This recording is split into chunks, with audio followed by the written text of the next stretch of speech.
وأشهد أن لا إله إلا الله الأول والآخر وأشهد أن محمدا عبده ورسوله خير المرسلين أشهد أن لا إله إلا الله وحده لا شريك له وأشهد أن محمدا عبده ورسوله اللهم صل وسلم على نبينا المصطفى محمد وعلى آله المتقين وعلى آله وصحبه ومن دعا بدعوته والتزم بطريقته وجعل العقيدة الإسلامية أساسا للإقامة وأحكام سنة قياسا على المسلمين. الله تعالى كتابه الكريم ورسوله ورسوله. يا أيها الذين آمنوا اتقوا الله حق تقاته ولا تموتن إلا وأنتم مسلمون.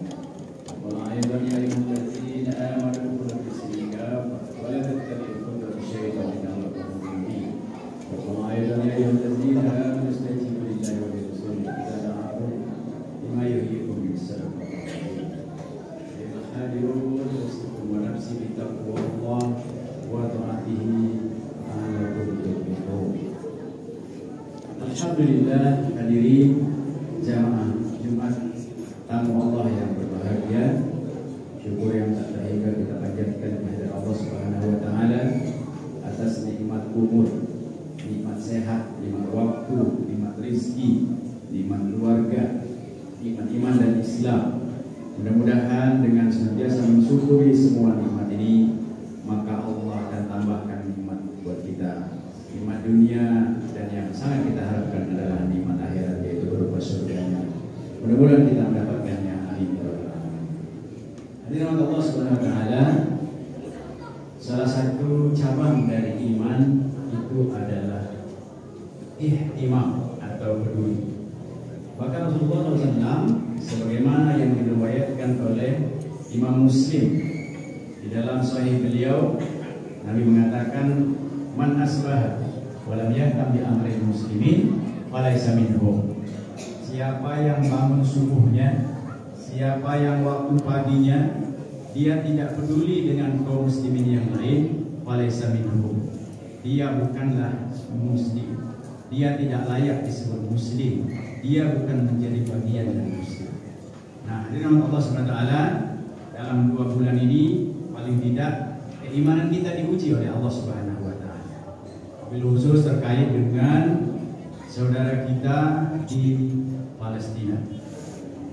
Walaupun ini sudah memasuki hari ke-61 dan sudah pernah dilakukan gencatan senjata, tapi sekarang saudara muslim kita di sana kembali menghadapi kondisi yang sangat berat. Listrik tidak ada, gas tidak ada, BBM tidak ada, air hanya tinggal 8% dari kebutuhan. Rumah sakit hancur, pasar hancur, sekolah hancur, masjid hancur. Mereka juga tinggal di reruntuhan-reruntuhan, bahkan kem-kem pengungsian yang seadanya terbuat dari terpal itu juga diserang oleh Yahudi laknatullah. Maka kita yang jauh dari Palestina, kita harus tetap peduli. Bagi kita sebagai rakyat, tentu kepedulian kita adalah doa, adalah perhatian, adalah kita menyebarkan berita melalui jempol kita dengan sosmed kita bahwa kebiadaban ini harus dihentikan. Dan tentu bagi pemimpin adalah menghentikan serangan itu dengan cara menghentikan pasokan minyak, gas, air kepada Yahudi dan Allah. Karena minyak, gas, air itu disuplai atau dipasok dari negeri yang lain, dari Asia Tengah, dan itu harus melalui negeri Muslim, harus melalui Turki, harus melalui Yordan, harus melalui Suriah, harus melalui Mesir. Maka tentu bagi pemimpin kepeduliannya tidak seperti kita. Kalau pemimpin tidak hanya sekedar mengoreksi, tidak hanya sekedar mengutuk, tapi seharusnya pemimpin itu adalah menghentikan kerjasama dengan Yahudi dan Allah. Hadirin Allah SWT, ini penting karena kata Nabi tadi, siapa yang tidak peduli dengan kaum muslimin yang lain, maka dia tidak layak disebut muslim. Hadirin Allah SWT, ini berarti pertaruhan kita dengan Allah Subhanahu wa taala, bukan dengan orang Palestina. Bahkan kita harus belajar, dan kita banyak belajar dengan saudara muslim kita di sana. Ini yang dikabarkan Nabi. Nanti di akhir zaman, iman yang benar, iman yang jadi panutan, iman yang harus dicontoh adalah iman yang penduduk Syam. Nabi menyebut Palestina, Suriah, Lebanon, dan Yordan itu dengan sebutan Syam. Maka kata Nabi, nanti di akhir zaman, iman yang benar adalah iman yang penduduk Syam.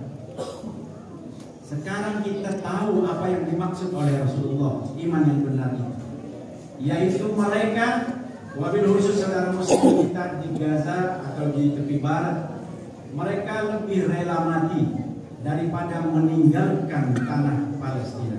Kenapa? Mereka lah benteng terakhir tanah suci kaum muslimin itu.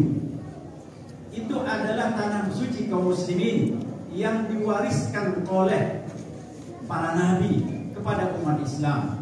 Memang tadinya di zaman Nabi Daud dan zaman Nabi Sulaiman itu dijanjikan untuk Yahudi, tetapi mereka membantah semua nabi. Bahkan Nabi Daud pun awalnya mereka bantah, kok nabi kami kok badannya kecil, pendek, sementara musuh yang kita hadapi adalah setengah raksasa. Lalu mereka pun membantah Nabi Daud. Tapi setelah Nabi Daud menang, barulah mereka bergabung dengan Nabi Daud. Mereka hanya taat pada Nabi Sulaiman, tapi nabi-nabi yang lain mereka bantah. Bahkan Nabi Musa pun mereka bantah. Allah menjanjikan kepada mereka, Allah berikan kepada mereka tanah Palestina, tapi mereka bilang kepada Nabi Musa, wahai Musa, kamu aja yang masuk duluan, kamu berperang bersama Tuhanmu, lalu nanti kalau udah menang baru kami masuk. Bayangkan Nabi Musa yang dispesialkan untuk mereka, mereka bantah. Bahkan mereka hina juga Allah dengan meledek, peranglah engkau bersama Tuhan wahai Musa. Nauzubillah, maka Allah melaknat mereka. Tidak bisa mereka masuk selama 40 tahun. Mereka dilaknat menjadi kera, menjadi babi, menjadi tikus. Tapi memang begitulah tabiatnya yang dijelaskan oleh Allah dalam Al-Quran yang oleh Imam Al-Marawi. Ada 96 sifat buruk semua manusia, dan itu terkumpul pada Yahudi. Yahudi itu sifat buruknya hanya kalah oleh bangsa Ya'juj dan Ma'juj. Inilah bangsa yang hari ini menjajah negeri Muslim, menjajah tanah suci kita. Yang Nabi berkiblat ke sana 13 tahun, yang Nabi berkiblat ke Mekah hanya 10 tahun. Berarti Palestina adalah bagian dari iman kita.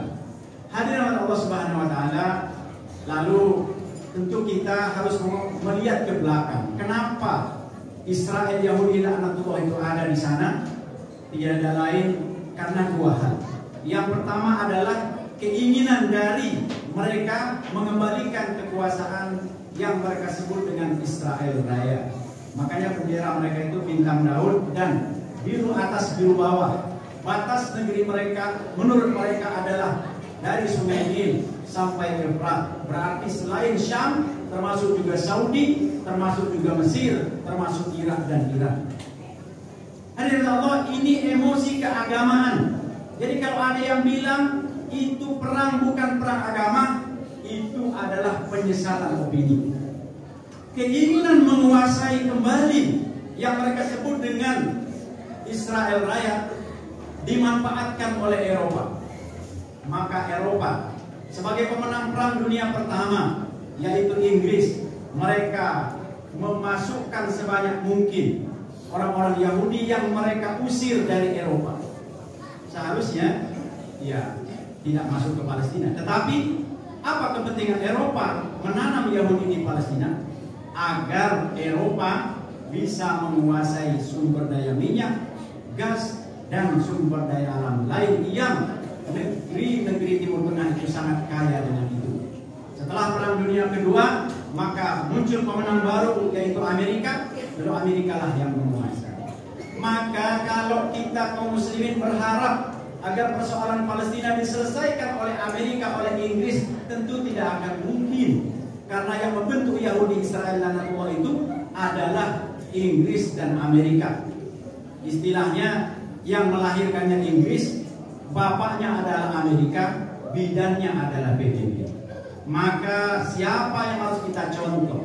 untuk menyelesaikan persoalan Palestina? Tentu yang pertama adalah Rasulullah. Beliau mengusir habis semua Yahudi dari Madinah dan sekitarnya. Bani Nadir, Bani Qainuqa, Bani Qatafan, dan semua Bani Yahudi yang ada di Madinah diusir habis. Yang kedua yang harus kita contoh adalah Umar bin Khattab. Beliau berhasil membebaskan Palestina dengan kekuatan militer.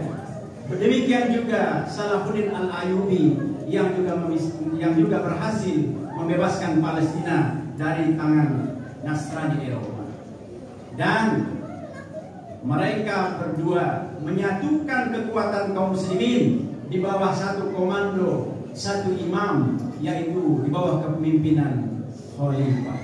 Hadirin Allah Subhanahu wa taala, maka seperti apa yang juga dikabarkan Nabi bahwa nanti Yahudi itu akan dihabisi ketika kaum muslimin kembali bersatu di dalam naungan kepemimpinan Khilafah Rasyidah.